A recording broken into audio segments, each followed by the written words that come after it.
Remember in the last section, we introduced the net change theorem, which basically tells us that if we integrate the rate of change of a quantity over an interval, what we end up with is the net change in that quantity over that interval. All right.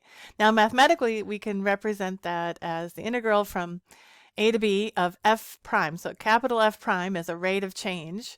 We're integrating that from t equals a to t equals b, and what we end up with is the difference in the quantity over that time. That's the net change. This is a mathematical representation of net change, right? Net change is just the difference in the quantities between a over that time interval from a to b. Okay, so let's take a look at this next example. This looks like a lot of, very similar to some of the examples we've done in the past. A ball is tossed up with an initial velocity of 20 meters per second from the roof of a 60-meter tall building. Okay, so now our ball is starting somewhere above the ground. It's starting 60 meters up in the air. Now the ball's velocity is shown in the graph. Again, I've made an approximation of the acceleration of gravity to be 10 meters per second squared instead of the 9.8 meters per second squared, but I've given the velocity in the graph, and we want to fill out this table for the ball's displacement and sketch a graph of the displacement versus time. Okay, so we're trying to construct the displacement from the velocity. All right.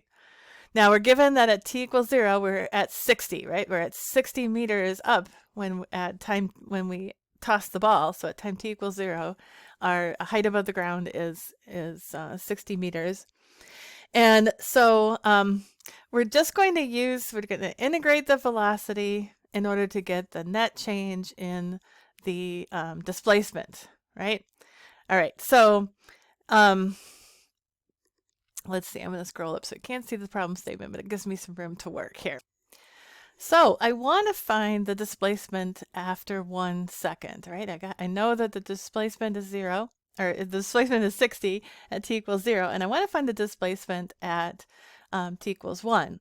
Now I know from the net change theorem that s at 1 minus s at 0, so this is the net change in the displacement, is equal to the integral from 0 to 1 of v of t dt.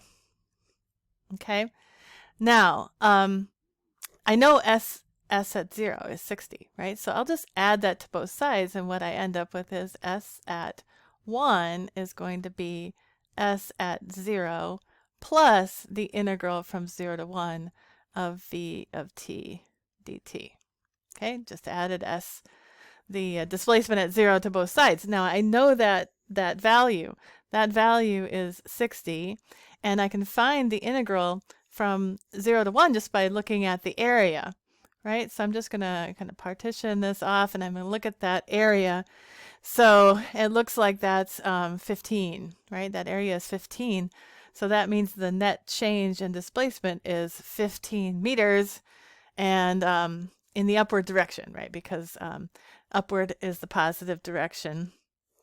And so I'm just going to add 15 to 60, and that's telling me that my displacement after 1 second is 75 meters, right? So I can fill in the table. So 75 is my displacement after 1 second, okay? So I started at 60, and my net change was 15, so that put me at 75 meters up, right? Because I threw the ball up, it's going to go up. Gravity's going to slow it down, just like it does. And so that's where we're at. After 1 second is 75 meters above the ground. So I can just keep doing that. Like if I want to find the value of the displacement after 2 seconds, I can take the value after 1 second, which I just figured out, and then I can add on the integral from 1 to 2 of the velocity. I can integrate the velocity to get the net change in the displacement, right? So net change in the displacement because velocity is the rate of change of the displacement. And so, all right, so my value, my displacement at 1 was 75. I just figured that out. And if I look at this little triangle here, it looks like it's 5, right? The height of 10 and the width of 1 gives me 5. So I'm just going to add on 5 and I get 80. So 80 meters is where we're at 2 seconds. Okay, now as I go along, I can graph this. So let's go ahead and draw some, we'll put those points on the graph. So I was at 60 when t equals 0. When t equals 1, I was at 75. And then 80. Okay, so that's what it looks like so far. And I'm just going to keep doing that. All right. So I'm just going to, so my next one, I want the value of the displacement at 3. And I'm going to take the displacement at 2. And I'm going to add on the integral from, from 2 to 3 of the velocity function. And so I was at 80, whoops, 80. And now look what happened. Okay, so at 3, now we have some negative, right? We have negative area here. So this is a negative 5.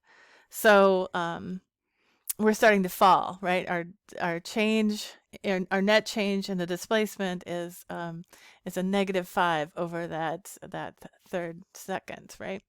So now we're going to subtract 5, and now we're back at 75 meters. Okay, so I'm going to go ahead and graph that point and put it in the table. Okay, so I'm just going to keep doing that. All right, so I've completed my calculations, right? And I filled out my table, and then I plotted those points and connected them up with with a smooth curve. I tried to make it smooth anyway, right? So, there we have taken the graph of velocity, and we've constructed the graph for displacement from the velocity, and we had to know one other little piece of information, which was we used the initial position was 60 meters above the ground in order to be able to get the values for the displacement. Okay, so we've constructed, and essentially we've constructed an antiderivative. We've taken a derivative and we've gone backwards now, right? So when we do that, we call that when we go backwards from the derivative to the original function, that is an antiderivative. All right, so I'll meet you in the next video for the next example.